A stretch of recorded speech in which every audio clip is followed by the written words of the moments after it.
The streets do not sleep, they breathe. Every morning before the sun rises, the narrow alleys of the neighborhood wake up with the sound of metal doors opening, vendors arranging their goods, and children running barefoot on dusty ground.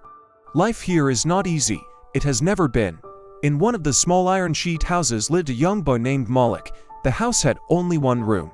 When it rained, water slipped through the roof and formed small puddles on the floor. At night, the cold crept in like an unwanted guest, but it was home. Malik's mother sold roasted maize by the roadside. She would leave before sunrise, carrying a small stool and a charcoal stove. Some days she returned with enough money to buy flour and vegetables. Other days she returned with tired eyes and empty hands. Malik understood the language of struggle at a young age. He knew that when his mother said, "We will eat later," it meant there wasn't enough food. He knew that when the landlord knocked loudly on the metal door, rent was overdue again. He knew that education was his only possible escape, but even school required money for books and uniforms. The streets taught him lessons no classroom could.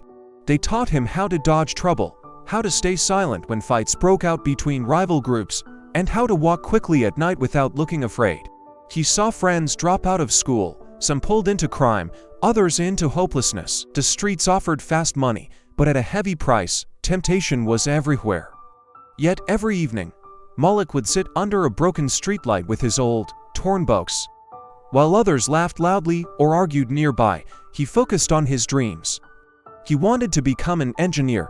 He wanted to build strong houses that would not leak when it rained. He wanted to give his mother a life where she would no longer wake up before the sun.